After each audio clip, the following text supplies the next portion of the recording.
Hello there guys and welcome to episode 101 of Genuine Chit-Chat. This week I am joined by the actress, author and superhero enthusiast Tonya Todd. Now, any regular listeners will recognise that Tonya was only on Genuine Chit-Chat a few episodes ago. It's probably one of the quickest returns of a guest I think I've had on the show. And the reason for that is because the chat we had before was about diversity in movies and superhero movies and things like that. And then we ended up wanting just to talk about superhero movies without all of the, the issues that come along with it with diversity and all those things that are obviously important, but it's hard to have a conversation that's just fun about superheroes and stuff when you speak about all those sort of important political matters. So we decided to do another chat where we don't really talk about politics and we just talk about the fun side and what we like about hero films and that sort of jazz. And really, that's what this podcast is about. I will say as a spoiler warning, if you haven't seen Endgame yet, Avengers Endgame, make sure you either are allowing yourself to have things spoiled for you or go out and watch it first. It's been quite a while now. It's been like a year and a half since it came out, so everyone should have probably listened or watched Endgame by now. But yeah, I just thought I'd preface that just in case, because we just talk about the MCU, the DC movies of recent and some of the old Batman movies, the what's to come in the MCU, MCU being Marvel Cinematic Universe, or the Marvel films and things. It's a really fun chat, but that's basically what we talk about for almost the entire time. Now, this is a two-parter, so next week the second part will be released where we talk about basically the same thing but with more Star Wars talk, so be sure to check that out too. I've included a link in the descriptions for a link to Tonya's site as well as 3 articles from her site which she sent to me before our conversation that I said I would read and then I forgot to, which Tonya was fine with. We joke about it a couple times in the podcast things. I joke about being a terrible host because I had to make her wait 10 minutes later for me to start the chat because my work ran late and a few other things, and then yeah, it's just so it's a jokey thing. I don't want people misinterpreting it, but it was just, she sent me some articles and I forgot to read them, and so she didn't let me forget it. So I've included those articles in the description. There's 3 of them. So yeah, make sure you check that out. Check out Tonya's site. Follow her on the usual social media places where she is at Miss Tonya Todd, and yeah, just keep up to date with her. And really, that's about it, guys. I'm not going to include any promos or anything like that in this show, so the episode will just start up as usual. And a little footnote, last week was my 100th episode, so if you haven't checked that out, make sure you do, because it is a lot of fun. Anyway, guys, thank you so much for listening. As always, follow on the usual social media places at Genuine Chit-Chat. And if you haven't listened before, then I'll just let you know that after the chat with Tonya finishes, I'll be back at the end to give more information on episodes to come, my other podcast, Star Wars Comics and Canon, and a few other rambly bits that I don't want to include in the intro. So that's about it from me, guys. Really hope you enjoy this chat, and I'll talk to you at the end. Welcome to Genuine Chit-Chat, where we have honest conversations with interesting people, and I'm your host, Mike Burton.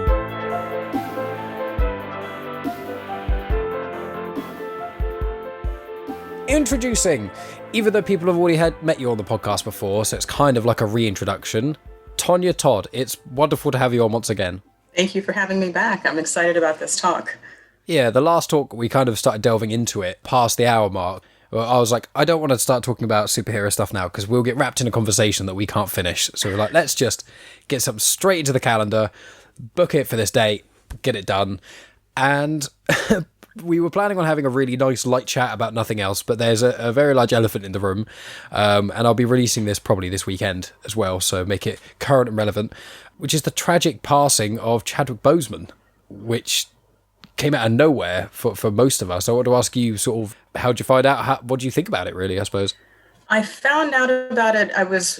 I live with a few other people, and, we were watching something, and I think I took like a beverage break or something and came back into the room, and someone got it on their phone, got the notification on their phone. So it put a damper on the evening. And the first thing that hit me was a while back, there was this, people were posting pictures of him looking sick, and people were really, really awful about it and criticizing him and talking trash. And it was just, it's none of your business what's going on in his life. Don't make assumptions. And that part upset me. And I think part of that is because I'm an actor. I understand that your private life is not always kept private. And if people don't know the answers, they just make things up. And I think that It's ridiculous. Just leave him alone. And then add to that he was actually sick. They were saying that he was using drugs, or maybe he was going too far for a role, which is that's the assumption that I made, is that he probably had some sort of role that required him to be thin. We've seen it with Christian Bale. There are some actors who just go that distance, but I'm not going to judge him for it, So I wish that had been the case. It's tragic that it wasn't. It's incredible that he was able to keep this secret for years, and that the people I think you mentioned this to me, the people around him kept it secret and honored him in that way. And I think that the best thing we can do to honor him would be to promote his work and promote what he did for his community. And then in the future, if we see someone who's considered a celebrity, leave them alone. You don't know what's going on in their lives. Don't speculate. Yeah, I completely agree, because when I saw about his passing, I think I just saw it on...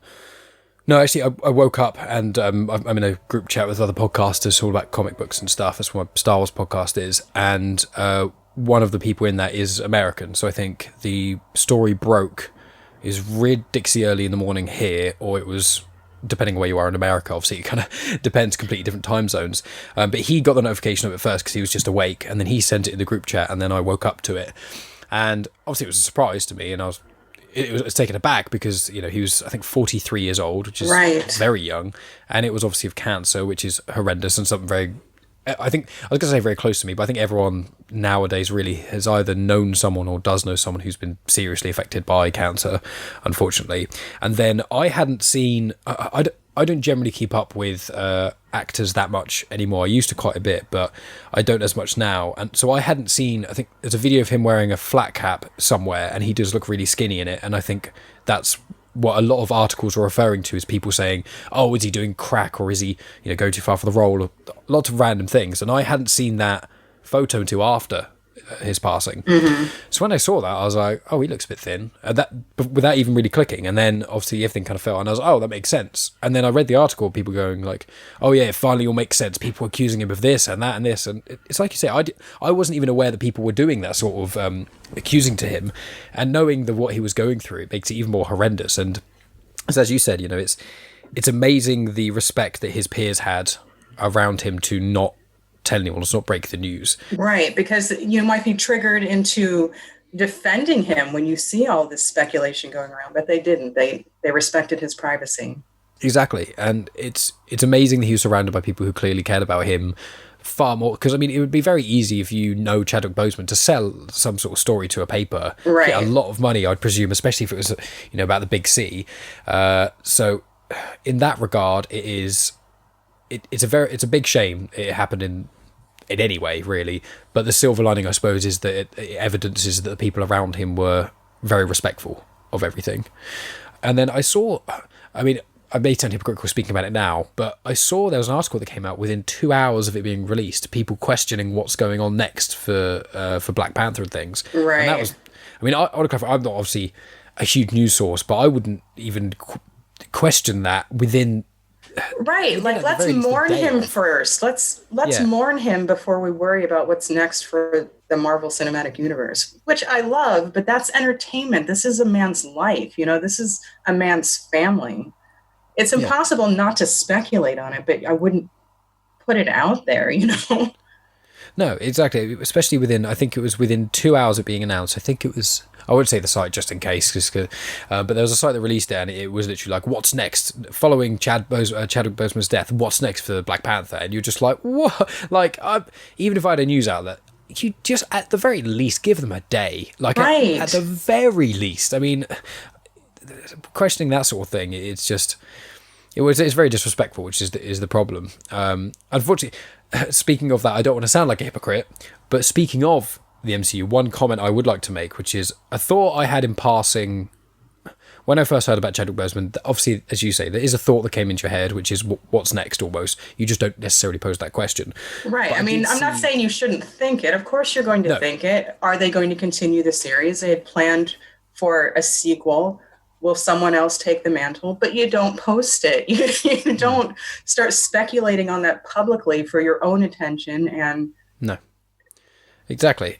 But that, with that in mind, ironically, the one thing I did read, which I didn't mean to read, I saw a headline about it, and it was something I was already pondering, which is, it's a silver lining situation if this does happen, but hopefully it'll give Shuri the ability to shine. And I don't want to say, I'm trying to, obviously, I'm trying to say it in a way of like, respectfully about Chadwick Boseman. I don't want to just spend the whole time then speculating and kind of be rude about the very clear thing. But one thought that did come into my mind was, in a silver lining, if Shuri could become the forefront, then that would be incredible for not only her as an actor, but also as people of colour in general. I mean, she could be, we spoke about it a little bit before, I think she could be better than the next Iron Man. She's far right. She's the smartest person in the MCU. 100%. So, well, the smartest human. I should say she's the smartest human in the MCU. Yeah, who would you class as the smartest person in the MCU or individual in the I think there's the potential for Vision to be smarter than Shuri. That's what I kind of thought as well. When you said that, I was like, who would be? Oh, Infinity Stone. I get it. Yep. But yeah, I'm glad we spoke about that. Is there anything else you want to add about Black Panther? And otherwise, we'll go to another subject. As much as I think it's disrespectful to jump all over the who's the next Black Panther thing, I also think that in honoring his memory, he helped lay the groundwork for what could be an amazing series of movies that really empowers the Black community. So I don't think that they should shut it down either. I don't think they should recast him, definitely. No, definitely not. And I don't have any idea how they could alter the story based on where we left off with Black Panther in the MCU. But I trust that they're going to do their job to honor him and then honor the work that he did in creating this series. Yeah, I completely agree. So, I mean, with that in mind, if we kind of change gears slightly and go right back to reminiscing in childhoods and things, speaking of superhero movies and that sort of thing, what was some of the earliest memories you have of superheroes? Was it comics? Was it animated TV shows? Was it films? What sort of started you off in the superhero appreciation? Oh, I used to watch old Wonder Woman with Linda Carter. Yeah. And I would wear knee socks all the way up and pretend like they were boots and, spin around in my parents' living room and try to become her. I thought she was beautiful too. A lot of my childhood was watching really old things. Like, I don't understand what the reason for that is, but like, I was a big Monkees fan. That's not really my generation, No. I know it's not superhero, but it's like, I sound like I was raised in the 1950s sometimes, And maybe I was. Ooh, plot twist. I also watched The Incredible Hulk. Oh, with Lou Ferrigno. The really, really old school one, yeah. Right, and it was David Banner instead of Bruce Banner.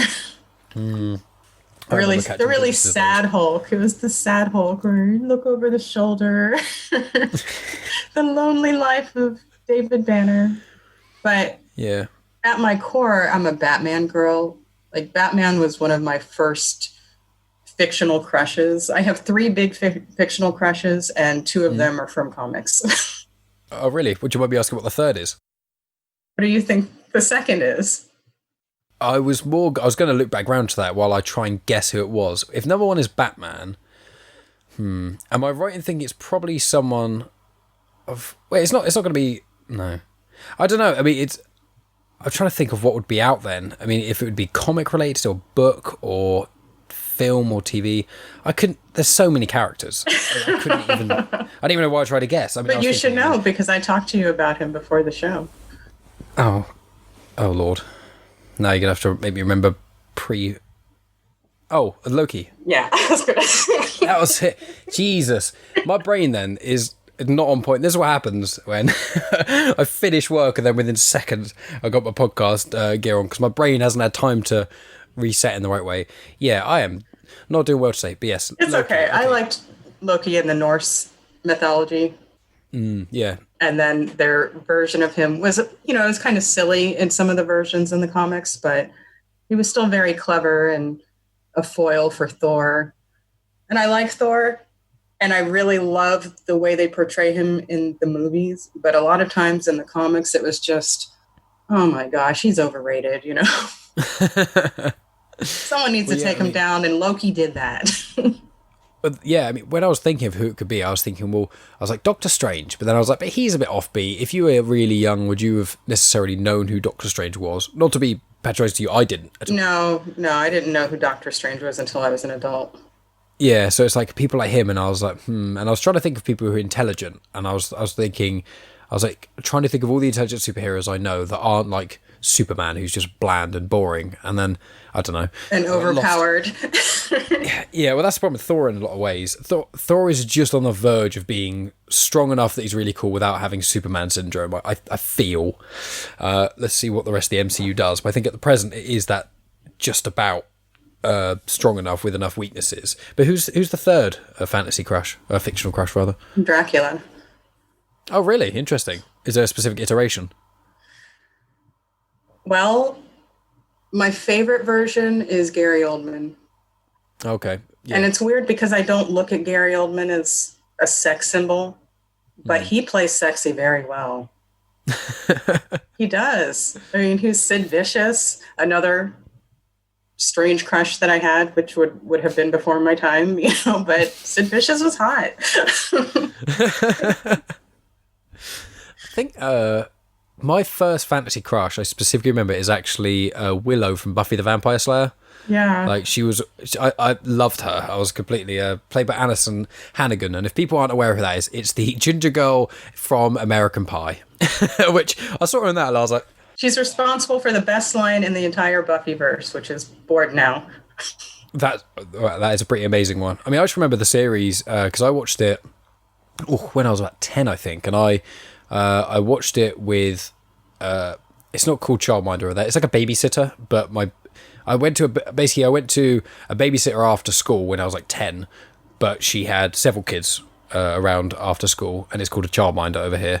And she had two daughters, one that was my age and one that was about 5 or 6 years older than me. And I clicked with the one who was 5 or 6 years older than me. And so we used to watch Buffy together. And I want to clarify, in case anyone's thinking weird stuff, nothing is platonic purely. But we watched Buffy the Vampire Slayer. And I just remember watching it, and I saw Willow, and so I was like, oh, she's really cute and really almost like the backbone in a lot of ways of being, in a lot of ways, almost like Hermione and Harry Potter is Willow and Buffy. It's kind of like, Buffy's the chosen one who goes out and stabs things and doesn't really know much else. And then Giles and Willow are the ones who know other stuff. And then I remember she obviously becomes more and more powerful. And then there's that episode where, slightly spoiler alert, but it's from the 90s, so people should have seen it by now, where her girlfriend dies and she goes absolutely mental. Dark and I was like, Willow. oh, shit. Yeah. I think at one point she skinned someone, which I remember. That's where she says it. She says, bored now. And she flays him. Wow. I didn't realise that was exactly where it is. I just remember that exact scene of his face looking terrified with his stupid spiked up hair, and then... He had it coming. Yeah. I can't remember a huge amount about that. I remember really liking Spike. He's awesome. I always liked those sort of characters that are bad, but kind of trying to be good, but not as well. Right. I mean, Loki's kind of got that in a lot of ways. Right. He tiptoes along the balance between good and evil. They're the most interesting characters. Right. I mean, Batman isn't golden. Batman, he is a crime fighter who commits crimes to fight crime. Did you fall in love with movie Batman or comic Batman? Comic Batman first. Oh, nice. And then the different iterations of Batman. This new movie that's coming out, it's the first time that... I'm not a Robert Pattinson fan in terms of his physical appeal. I think he's a tremendous actor, but he just, he doesn't click for me. So I'm a little concerned about whether he is going to fulfill the needs I have for a Batman character. The needs that you have, yeah. And I have not watched the trailer, even though you asked me to, because I do not watch trailers until after the movie. I don't want things to be ruined. That's fine. I'm excited about their Catwoman choice. Oh, I did know this because I've seen the trailer. Who was it? I've forgotten. I'm just going to let you sit there and think about it. But the problem is my brain is stuck on Anne Hathaway when I know it's not because she was from the Dark Knight Rises. Not even the best Catwoman. No, I know your favourite is the Halle Berry one. So. All right, this chat is over. I know. I was late. I didn't read any articles. I can't even remember who Catwoman is, and now I'm insulting you. It's terrible. I'm the worst. I can't remember who. No, I remember seeing them and thinking, I'm happy they are Catwoman. No, I remember there's an actor in it who his name escapes me. Jeffrey Wright. He's in the new Batman, which I'm very excited for because see, that's a spoiler. I didn't know he was in the movie. I think he's a great actor, but I didn't know he was in the movie. I don't know what he's playing in the movie. I didn't look that far into it, but he's one of my favourite actors. After seeing him in Westworld, I was blown away. He's in other stuff that's good as well, like Hunger Games, but Catwoman, who is it? Remind me. Zoe Kravitz. I knew I recognised. And now that you've said it, it's like boom, straight in there. Because my mind kept going to like Harry Potter Fantastic Beasts things, and I was like, no, it's not. And then I was like, oh no, it's in Grindelwald. That's what she's in. That horrendous film. Ugh, sorry. It's okay. Bad host. That film angers me. Grindelwald. Anyway, with the new Batman thing, obviously, I said about seeing the trailer, but I knew that you didn't watch trailers, which I totally get because I like to think I don't, and then a new trailer comes out, everyone I know is talking about it, and then I'm like, I kind of need to watch it to talk with them. Right. But I'm not one who watches, the teaser trailer, then the behind the scenes featurette, and then the main trailer one, and then the main trailer two, and then the TV spot trailer. I don't bother with that. I love doing that after I watch the movie. Do you like to see what things they've cut out and things and didn't put in? I think that creating a good trailer is an art, so I appreciate it as an art in itself, but because movies are so predictable to me, I don't need anything to help with ruining the story for me. That's a very good point. One of the movies that you recommended, I hadn't seen, which is the Scott Pilgrim movie.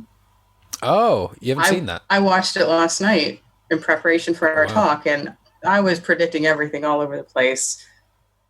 So I'm glad I didn't see the trailer for that one. Well, I mean, that's what Scott Pilgrim is not a film known to be amazing for its plot. It's fairly simple going. I mean, the trailer is there's several evil exes. Right, but they were just so heavy hammered with it's not boyfriends, it's exes. Like, okay, we don't need that 6 times. We get it. There must be at least one girl. Yeah. I mean, that was pretty obvious, but obviously Scott Pilgrim's made from the comic, so any criticism of the film, I push onto the comic, and then any good things about the film, I bring on and hold up high. Scott Pilgrim's it's one of my favourite films. I know it's not one of the best films ever made, but the aesthetics of it, I could watch it again and again and again. I love films that have little pop-up-y things, It was very fun. Yeah, it was definitely fun, and it has a little sound effects from video games in it. I enjoyed that because I was like, ooh, I recognize that one. Ooh, I know that one. I also love Mary Elizabeth Winstead, who played Woman of Flowers. She's incredible in everything. And she has music out. Did you know that? No, I didn't. She has an album with the main producer for Kasabian and Gorillaz. I can't remember his name. But the band is called Got a Girl. And it's one album out, and it's called I Love You, But I Must Drive Off This Cliff Now. And that is an awesome name. It's brilliant. It's a concept album about, I think, a relationship basically breaking down, and each song is almost like a different stage of a breakup. In a way, there's more to it than that, but I don't want to necessarily spoil it. But it's an absolutely incredible album.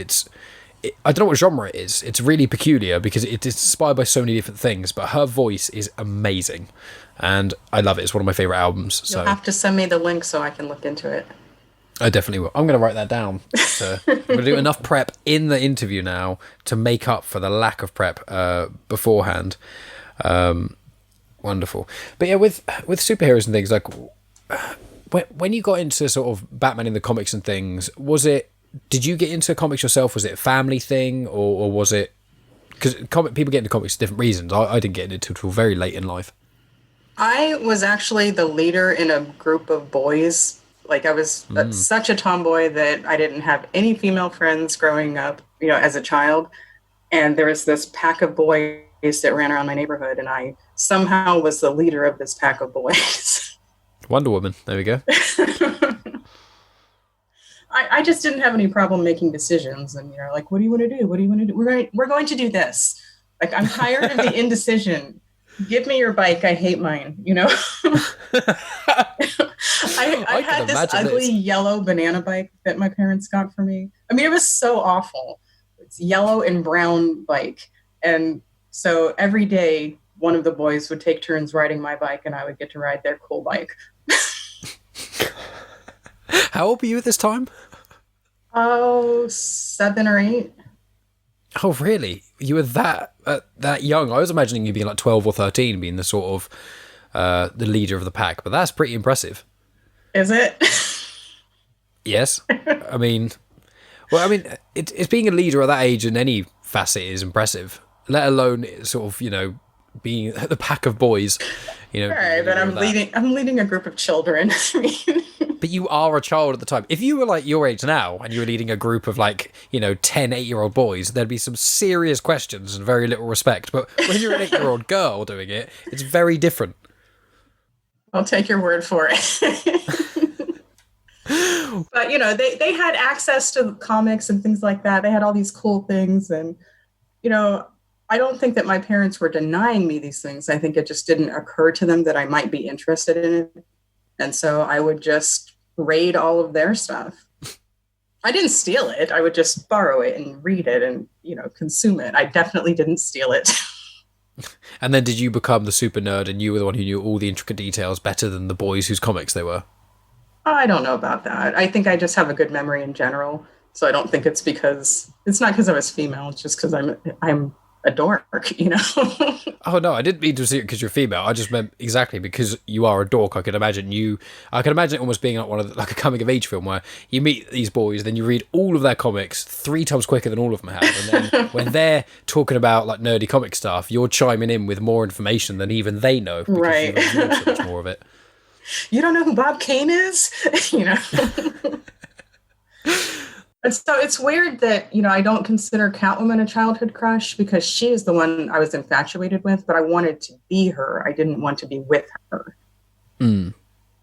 And I absolutely love the Michelle Pfeiffer Catwoman. That's my favorite. You were saying that Scott Pilgrim is like one of your favorite movies. Batman Returns is my favorite movie.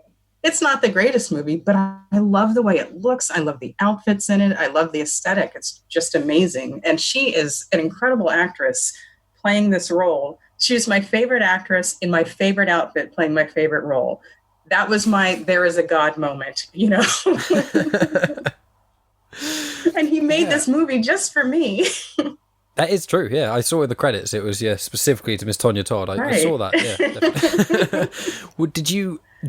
Did you enjoy its predecessor quite as much? Because there's always the two sides of a coin. Because myself not being much of a comic book reader until recent, when I watch movies of Batman or Spider-Man or whoever, I, for the most part, apart from video games, usually have some sort of involvement. Normally, that's my first view into what it is. But obviously, when you'd read a lot of Batman prior to that, what were your kind of thoughts when you saw with the four main Batmans sort of pre-2000s? Well, They're very, very different films. I hated the ones that were not Tim Burton. The Schumacher ones, I hated those. In fact, I didn't even see the last one. It was like, nope, not doing it. Really? That's the one with Arnie in, isn't it? With as Mr. Freeze.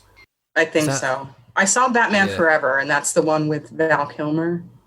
Yeah, they all get a bit muddled for me in certain parts. I've seen them all at some point, and it's like I've got pieces. Like I remember Michelle Pfeiffer as Catwoman, and then I can vaguely remember the George Clooney Batman and the Michael Keaton Batman, and then there's Danny DeVito as the Penguin in one of them, and Arnold Schwarzenegger as Mr. Freeze in another one. So it's like all these, like I've got these images kind of mushed together. I really don't even remember I know that there was Dr. Freeze and there was Two-Face and there was the Riddler after Batman Returns, but I couldn't tell you which of those movies. Like I saw Batman Forever, don't remember who the villain was. I mean, I should have looked this up. I thought about trying to rewatch them beforehand, but I'm trying to convince Megan to watch them, and it's like she is getting into superhero stuff, but it's like, oh yeah, there's these 4 Batman films, right? They've all got generally mixed reviews. The first 2 most people like, the second 2 not so much, and they're not old, but comparing them to the Dark Knight Batman, which is pretty much the only Batman she's ever seen, it's very different. It is very different, and the Dark Knight series, that feels more realistic. It feels more like something that could actually happen. Yeah. So a new universe was not painted for that, and that's part of what makes it different. I love the Burton atmosphere. I love that darkness, and it's like everything is blue and black and gray and shiny. Yeah. I mean, I love Tim Burton, but I feel like now I more loved Tim Burton, because it's like I love the aesthetic choices he has for a lot of things. Right. But you see, like Sleepy Hollow is an absolutely incredible film made by Tim Burton. And then, you've got Nightmare Before Christmas, which is probably his most famous one. And then you've got, Corpse Bride. I think Frankenweenie. I think they're part of the same universe. Like, cause I think there's like a fan theory where the main character is the same person in all of them, and the dog is the same dog in all of them, which is a cool one. But like, I do really like Tim Burton, but I just think, I'm trying to think of the last 10 years of Burton films, and I don't think I've seen many that I've really liked that much. I can't think of many. It seems like he takes these movies that he doesn't want to do because people will pay him an enormous amount of money to do them, so that he can make the ones that he loves. So like Dark Shadows, not my favorite. Yeah, I haven't seen that one. My brother loves Tim Burton, and he watched that and he was like, don't bother. And I was like, okay. Yeah, I mean, I watched the series. At least I watched most of the series. I didn't watch the whole thing. But it was not the series. It was just too silly and campy. It was the Schumacher version of Dark Shadows. Ironically. Right. Yeah. It's okay. If you do you have like a favorite director of any kind who you'd love to like do some superhero films or Batman or anything like that? Well, I would have said Joss Whedon until the recent months, where we're hearing all this negative talk about how it is to work with him and how he makes it difficult for people of color. I don't know what, we still don't know the details on what he actually did. But, I loved the Buffyverse. I watched all of Angel. I didn't like that as much as I liked the Buffy show. No. I trailed off with Angel. I liked Angel on Buffy. I did not necessarily love his series. His series for me was far too much talking. Like, when I watched it, obviously, when I was a bit younger, but then my parents wouldn't let me watch Angel because Angel was a 15. Well, over here, the certificate's 12, 15, or 18. And Buffy was mainly 12s or 15s. So my parents were like, that's fine. But then with Angel Series 1, I think, is an 18. They wouldn't let me watch it for ages. And then... There's darker stuff on Buffy than there was on Angel. Well, it's just because it was an 18, so I don't know if they swore more, if there was a sex scene in it or what, but my parents wouldn't let me watch it for ages. And then when I finally got around to watching them when I was, I think, about 15... The momentum of my love of Buffy had worn out a little bit because I hadn't seen him in so long. And I was watching these Angel shows, and I was like, okay, well, that's a discount Giles. I think it's Wesley, and then there was just all these characters that were like mirror versions. Wesley, of Buffy. who is in the MCU though, like he's the other. Really? Oh, what in Avengers, the one who's kind of the facilitator between Loki and Thanos. Oh, really? Is that him? Yeah. Oh my god, that I did not know that. I know there's so many cool cameos in the MCU, which I'm sure we could almost have an whole episode on. But you were talking about, Angel and Joss Whedon. I interrupted you. So I would have liked to work with him if he was the man I thought he was. Still, the jury's out. I have not, passed a verdict or anything, but there must be a reason that people have concerns. I'm just curious to find out what actually happened. And Christopher Nolan, I would love to work with him. Oh, his brain is fantastic. Yeah, I do love Nolan. Have you seen, there's that new film that's out, Tenet. Have you seen that? Not yet. And I know someone who is in quite a bit of it. I mean, he's one of the extras, but he's an extra that is used over and over again because of his military background. They just covered his face so that they could use him in all these different scenes. That's amazing. Yeah, I'm excited to see that, just to see if I can spot him in it. But I will watch any Christopher Nolan movie. Yeah, I've seen most of them because I think Memento was his first or second film, which I love. I love Memento. That was a cracking film. I don't think it was his first, because he had that really weird one before that I can't think of the name of. Yeah, that's what I'm thinking, because I think he had a short film out as well, and there was, I think, another film. I think he has a film called Insomnia or something. Yeah, like that. I kept thinking Insomnia, but I was like, no, that's not the name of it. But if you're saying it, it probably is. Yeah, I think it had Robin Williams in it. But I seem to recall when I got really, I'm just looking up now, when I got really into Nolan, after seeing Memento and stuff, and I was like, I'm going to try and watch all his films. I remember seeing it, and I was like, there's one film that just didn't seem to marry up. He was an executive producer of Batman vs Superman. What? I mean, I know it's very rude to... And he was a producer of Man of Steel as well. And Dark Knight Rises and Dark Knight. Well, I know, obviously, because he made the Dark Knight trilogy, but I didn't realise he was producing them as well, and he was involved in the other films. It actually kind of upset me a little bit that he was the executive producer of Batman vs Superman, because I hate that film. Well, remember, they asked him to do it, and he said he was done. Oh, I did not know that. I'm just looking up. I found some films that he did before. So it was Memento in 2000. Before that was a film called The Following, which I've never even heard of. And then before that was a short film called Doodlebug. I did not see Doodlebug. I've never even heard of it. And then there are two other shorts as well. Tarantella, not Tarantula, Tarantella, and Larceny. But they're like shorts from the 90s and things. But yeah, then it was Memento, then Insomnia, and then Batman Begins and stuff. But yeah, I mean, he's incredible. I mean, Interstellar, the Dark Knight trilogy, Dunkirk, they're all, in their own right, phenomenal films. I mean, I think... Would you say Dark Knight is arguably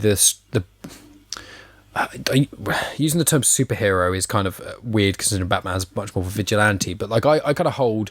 Well, that's what makes him amazing, is that he's a superhero without any superpowers.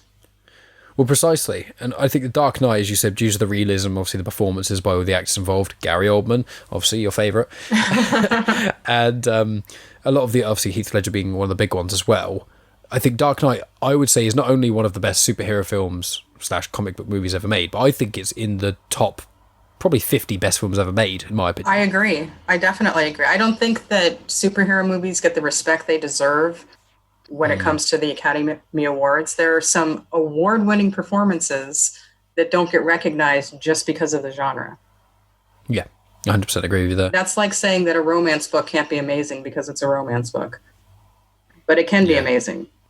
Oh yeah, 100%.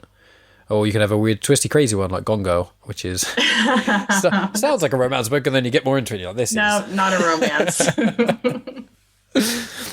But yeah, I mean, what are your... it's in the grand scheme, obviously, Batman has been one that you've liked from very young. With the current standing of the MCU and the DCEU, which is a weird thing. Right. DC does a much better job with their animated movies, and Marvel does a better job with their live-action movies. I'm hoping that's going to change next year. I love Marvel, and I think if Marvel can keep up to the same standard they've gone, excluding Captain Marvel, if they can keep up to the standard of the last phase of the MCU, and if DC can push up a whole notch, right, I think it's going to be incredible. Because I was saying to a friend of mine, I was like, I want Marvel to generally stay... not necessarily family fun, but you know what I mean, it's owned by Disney now, it's none of them are going to be that gritty and dark, bar build-ups like Endgame and Infinity War. But if they keep that, and it's still funny, and it's got quips in it, and other stuff, and certain ones get a bit weird, like, you know, Doctor Strange, etc., I'm all up for that. But I want DC to counter and be like, you know, R-rated movies, and things that aren't afraid to pack a punch, and actual violence instead of just... constantly being stabbed with swords and then there's no blood on the end of them. That sort of thing pisses me off. So, you know, that's kind of what I'm hoping for the next year of the DC movies and things. I mean, I don't know what you think about that sort of jazz. You just mentioned the violence, and I do want to say, while Batman versus Superman has its issues, the Batman fight scenes were really cool. The warehouse scene, I think, is some of the best Batman I've ever seen. But it's annoying. It's 20 minutes of amazingness in a 2.5 hour. Right. Yeah, but it's worth watching those scenes, definitely. Yes, and it had that awesome introduction to Wonder Woman. Yes. Yeah, when she comes in, it's like the doof moment. Right, and they have that incredible song for her. It's like, yes! And then after that point, the movie is just, stop! Please make it stop! No more 100%. Bad CGI. I can't take it anymore. Oh, yeah. Doomsday was not a fun thing to experience. But they did the same thing in her movie. They had this great movie going, and then bad CGI villain. Like, I can't deal with it anymore. I just want them to stop doing the same, because Marvel got into it. I think Phase 2 of Marvel is probably maybe the weakest of the phases of Marvel, just because you have all the intro movies, which are they're all cool, but it's the same general formula, you know. But then you have a lot of times the second movie has to bump it up a notch to be interesting. But what a lot of the sequels were doing was just like, oh, well, you start the film and he's already super or whoever it is, and then it's like, okay, and it kind of plods along, and then the end is just a big CGI battle, and you're like, can there be anything other than blue light shining in the sky and some giant nameless villain that's in it for 10 minutes and then dies immediately? It's like, is there any, apart from Loki, is there anyone? That's what Captain America did well, though. I mean, that's the only series in the MCU that got better as it went along. Yes, I was going to say, I was like, wait, Thor? I was like, no, Thor 2 is definitely the worst of the three. So, yeah, I'd agree with you there, I'd say. I'm not saying I agree with you. I don't love Ragnarok the way other people do, because I think that it's a great movie, but I don't think the themes in that movie fit the story in that movie. All of these characters we loved died. The whole of Asgard was destroyed, and it's a funny buddy film. That's what I love about it. Genuinely, I love the counter. I love how it is horrendous, and you watch Odin die, and then all of his Thor's nameless friends die, and then obviously Asgard. Right, but they shouldn't be nameless because they were in the other movies, you know, like. But it's one of those things where I agree, they should. But the thing is that, like, I think they changed out one or two of the actors a couple of times anyway. I think it was the blonde dude. Yeah. They just swapped him out. No one really noticed. I didn't notice. I saw a YouTube video and it told me. I don't think for myself. But that's because he was cast on another show. He was cast on that Storybrooke show. I think it's Once Upon a Time, playing Prince Charming. Okay. Yeah. I've heard of the show. I can't say I've watched it. I don't remember the actor's name, but they had to switch out the actor because he had a full-time gig on a television show, and I don't fault him for that.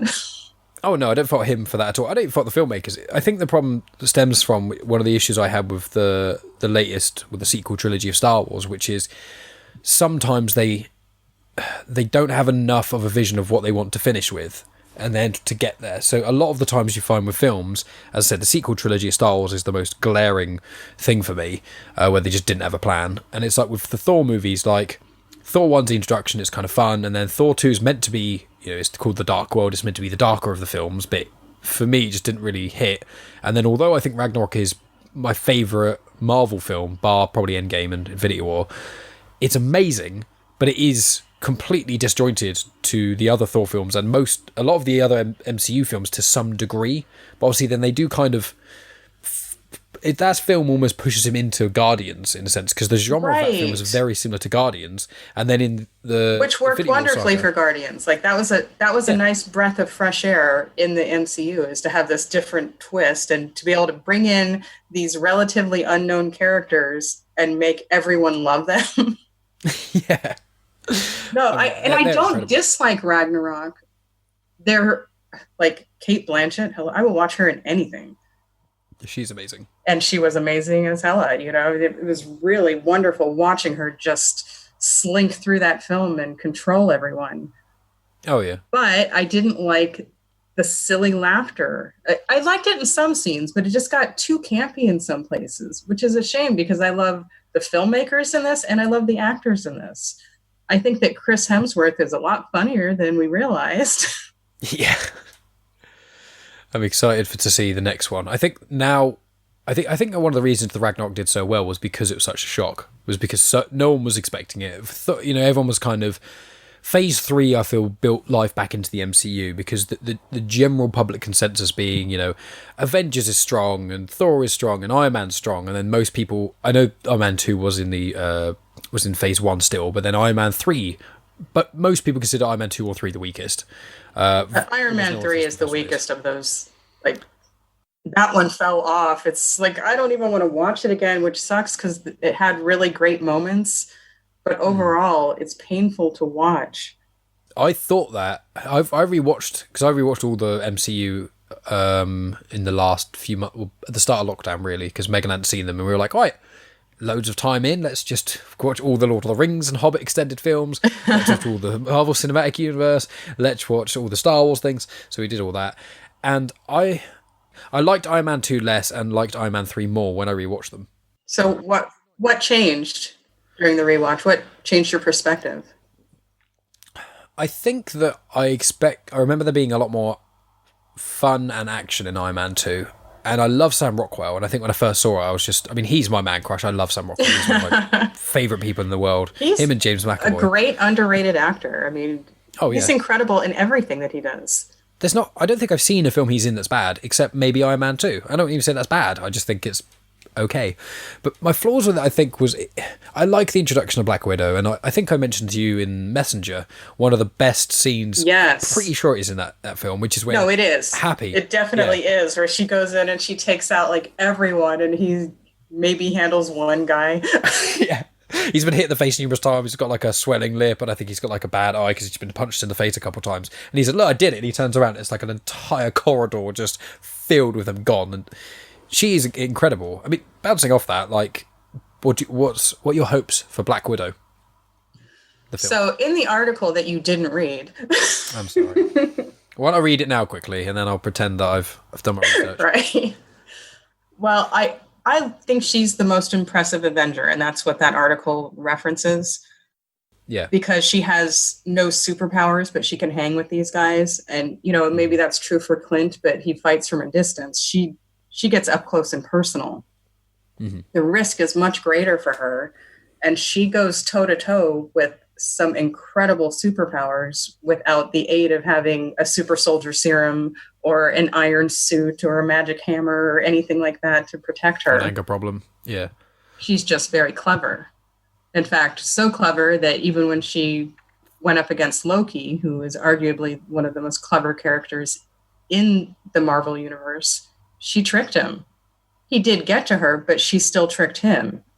They both worked, but she got what she needed out of him and managed to walk away. I think one of her best scenes, I can't remember if I think it's in Age of Ultron, is where it starts and someone calls her and she's in a chair tied up. That's in the first Avengers. There we go. That's her opening scene in the first Avengers. And I am tied between that scene or the one in Iron Man 2 as being her best fight scene. Yeah. I mean, I think I'd probably say Iron Man 2 may be the best fight scene in my eyes, but I think the start, I mean, her being in that chair, the way you watch her get out of the chair is just incredible. You're like, what? I thought this was a superhero film, not a film of pure badassery. She does bring that grounded level of just awesomeness. It's almost like, you almost feel like you could almost do it because she hasn't got superpowers, but you definitely couldn't. But she's very smart, and people don't give her the credit that is due. My fear for a movie that is based entirely on her is that her mystique is one of her most powerful characteristics, and I don't want them to steal from that and weaken her character, like with what happened with Darth Vader. Darth Vader is this amazing badass character, and then we get to see him as a whiny little kid, and it's just, he was cooler before Annie.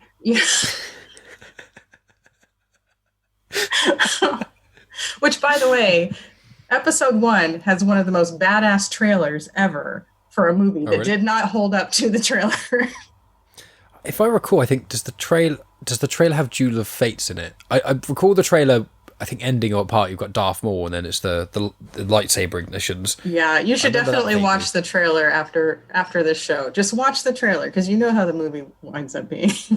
I've rewatched Phantom Menace in the last week, actually. Did you really? Have you seen the version someone made where they cut out all the stupid Jar Jar stuff? There's a version of that somewhere. Yes. Oh my god. Oh, I would kill for that version. I will see if I can direct you to that link. I know it's not something you can buy. I think you have to. No. But they put it out there, right? You have to find it. I don't think we could do air quotes over a podcast. I don't know. Maybe if people can hear the sound moving that subtly, I think people can get it. If regular listeners will know me when I'm doing air quotes. But it's funny you mention that, because I watched a version of episode 3 that someone had put together, and there's a series called Star Wars Clone Wars, and the last 4 episodes of it run parallel to many of the events of Revenge of the Sith, and someone has edited them together, and it's like and they've put in deleted scenes in the film that are still canon, and they've restored them and stuff. And me and Megan watched that the other week, and it's like 4.5 hours long, and it's a lot to deal with, especially when most people don't like the prequels very much, but I do. I love them, but I can very easily see their flaws in a very huge way. But I wish there were versions that's kind of not just with Star Wars films, but with general films. Like, when you get deleted scenes, and it's like, oh, they still, as long as they don't contradict the main plot. It annoys me that a lot of films, when they go, oh, go on disc 2 and you can watch deleted scenes or extended scenes, and you watch it and you go, oh, here's 15 seconds of a conversation in the middle of the film with no context. It's like, can't I have just choose to watch with deleted scenes? Why is that? Sorry, going off on one again. Getting too much nerd rage. Nerd rage. Yeah, nerd rage. Well, look, I mean, because I've got my eczema glove on as well, it just looks even more lame. It looks like I'm like a neckbeard in someone's basement, just getting angry about nothing. Damn, they cast a woman in Avengers. No, that sort of silliness. But back to Black Widow, some semblance of vagueness of me trying to host, is what you say is interesting, because when they said that Black Widow, when it got released, when it's being released and whatever, they were like, oh, fans will be able to say goodbye to Black Widow the way they deserve. And when I heard that, I was like, oh no, they're going to cheese the hell out of it. And I don't want that. I want them to showcase how badass she is, and maybe the pain and the cost for being so badass. If they do that, then I will celebrate this film. Yeah, I mean, I'd be interested to see what kind of happened in the 5 years between Infinity War and Endgame, because obviously she was basically the head of S.H.I.E.L.D. that entire time. Mm-hmm. So I don't know how. I mean, if I was making the film, which it's a good thing I'm not, if I was making the film, I'd almost have it so it's her time, kind of almost like Wonder Woman-esque in a sense, where it's her at present, and the present time could be just before the events of Endgame or something like that. Mm-hmm. And maybe she has this feeling she's going to die or something, so she has like a box of memories or memorabilia, and she takes them out and she looks at one thing, and then that kind of starts like a flashback, and it kind of, you just only see what's in that box once at the start and then once right at the end of the film. But what happens in the film, you get to see kind of maybe what made her that, but then that will do exactly what you don't want, which is takes away all the mystery from her. Right. I mean, I just don't want them to come up with a bunch of sentimental things that soften her. I want you to see the price for her being so strong and badass, while showcasing just how incredible she is, rather than taking away the mystery and making her a whiny child.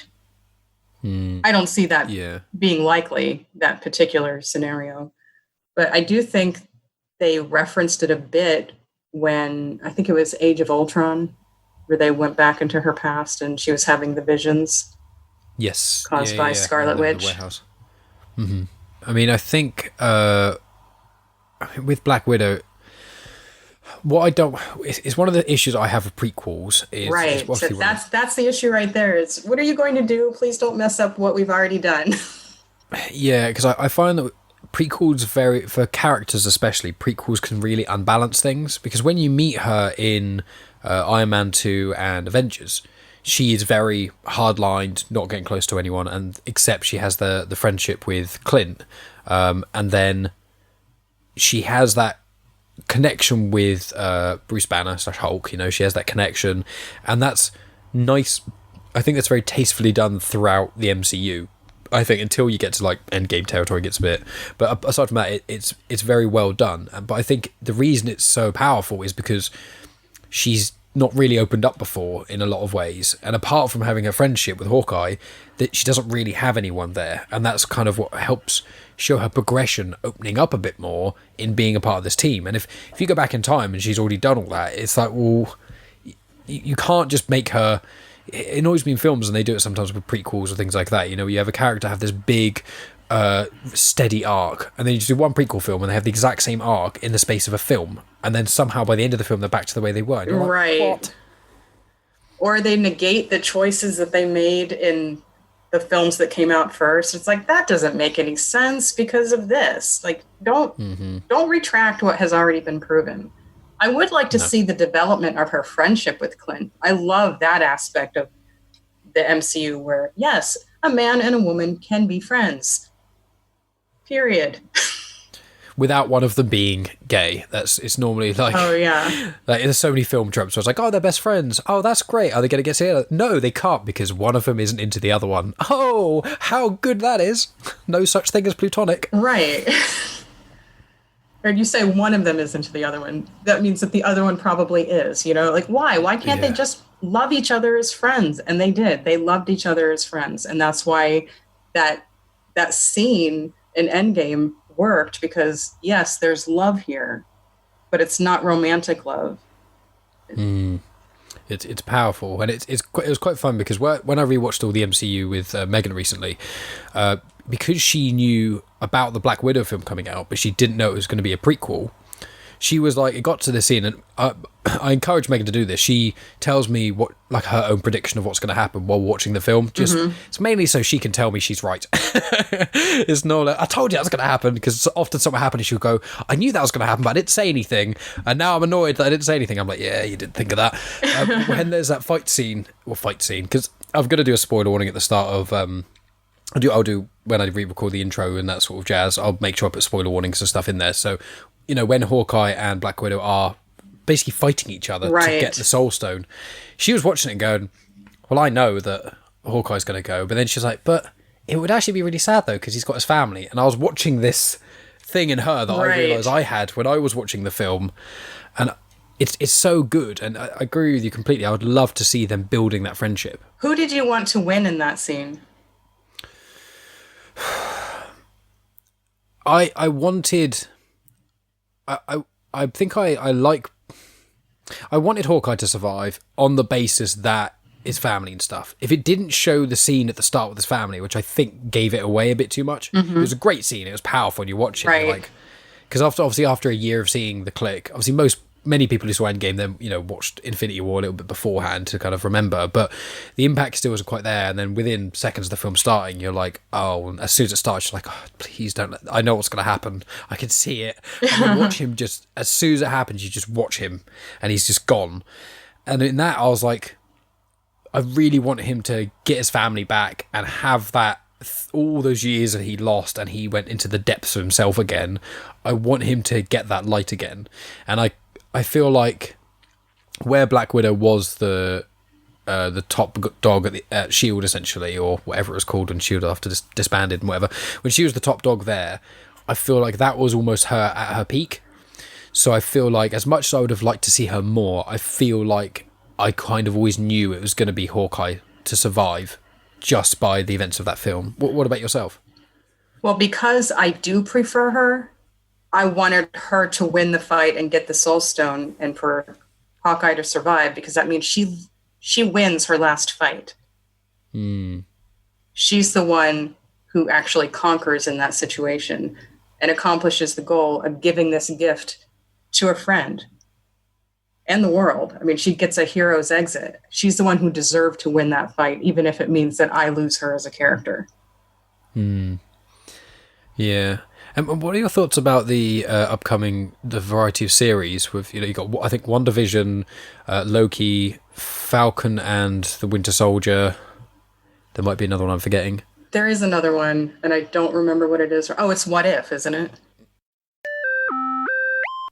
And that's the end of part 1. Thanks as always for tuning in, guys. Part 2 will be out next Sunday as per standard, and the conversation basically continues about really the same thing, but we talk a little bit more about sci-fi and a little bit more about Star Wars, so be sure to tune in for that if you enjoyed this one.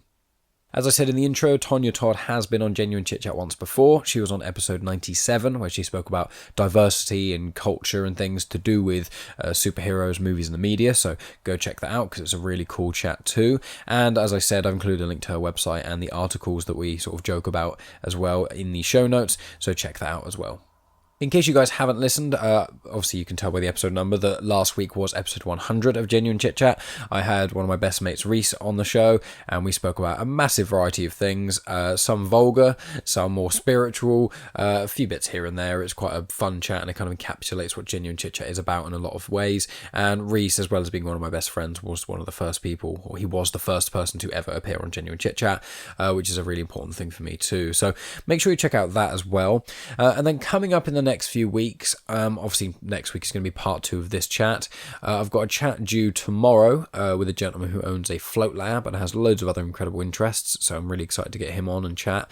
On Wednesday I've got an author coming on, which I'm quite excited to have on as well, and I got connected to him through Bruce Wozniak of Now Hear This, who is also who connected me to Tonya Todd as well, so that's really cool. And then I've got the 2-parter recorded with Janine Mercer of the Odd Entity podcast, and I've got the 2-parter with Scott Weatherly of the 20th Century Geek podcast.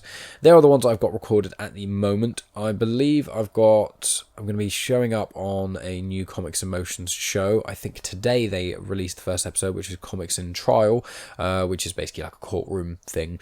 I'm going to be going on there and defending Star Wars Phantom Menace, which is going to be interesting.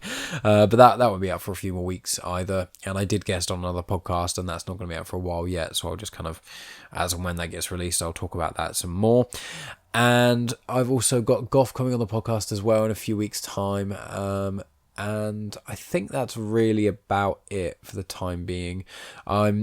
I haven't got any other podcast due for recording for a while aside from that, because I'm trying to kind of rein it in a bit and see if I can get some cool guests for sort of, October, November time, and then figure out what I'm going to do about Christmas. But that's generally all there is to say about Genuine Chit Chat at the moment, apart from, follow on social media, all that sort of usual jazz to keep up with what I'm doing.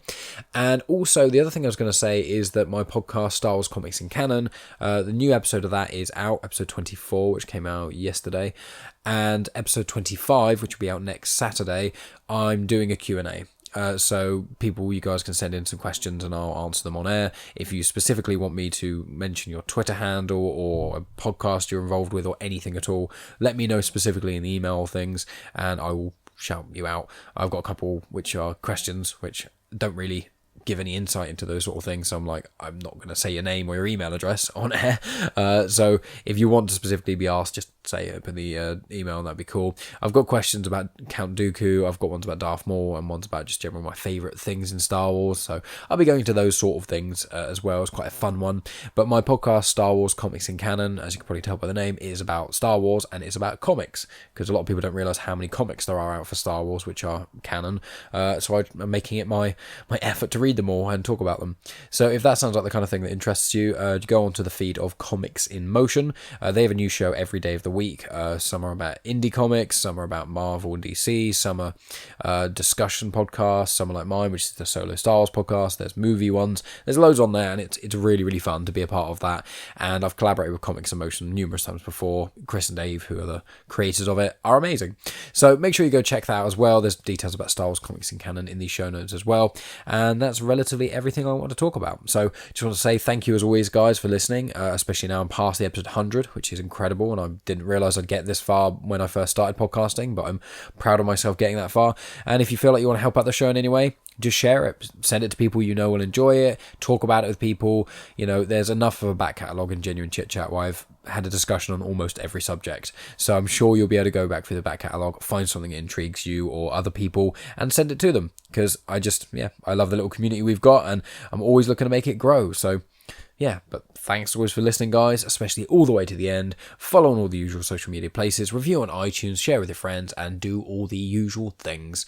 I appreciate each and every one of you for listening, and I'll talk to you next week.